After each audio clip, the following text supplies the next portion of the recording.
Hello guys, ഇന്ന് ഗുരുവായൂർ ഏകാദശിയായിട്ട് വിളക്കൊക്കെ വെച്ച് രാവിലത്തെ ദിവസം തുടങ്ങി. അപ്പോൾ എന്തായാലും ഏകാദശി എടുക്കാൻ തീരുമാനിച്ചിട്ടുണ്ട്. അപ്പോൾ രാവിലെ വിളക്കൊക്കെ വെച്ച് അപ്പൂനെ സ്കൂളിലും വിട്ടതിന് ശേഷം നമുക്ക് അടുത്തൊരു അമ്പലത്തിലേക്ക് പോകണം. ഇന്ന് ഗുരുവായൂർ അമ്പലത്തിലൊക്കെ നല്ല തിരക്കായിരിക്കും അല്ലേ.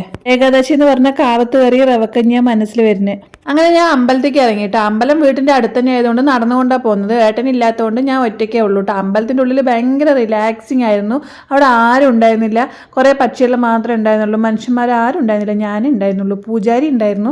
അപ്പോൾ അവിടെ കുറേ സമയം ഇങ്ങനെ ശാന്തമായി കുറച്ച് റിലാക്സ് ആയിട്ടിരുന്നു. വീട്ടിൽ വന്നിട്ട് ഞാൻ ചോളത്തിൻ്റെ ഒരു പുട്ട് കഴിച്ചു. ഉച്ചയ്ക്ക് വേണ്ടിയിട്ട് ഞാൻ കാവത്ത് കിട്ടിയില്ല, അതിന് പകരം ചേന ഉപ്പേരിയാണ് വെച്ചിട്ടുണ്ടായിരുന്നത്.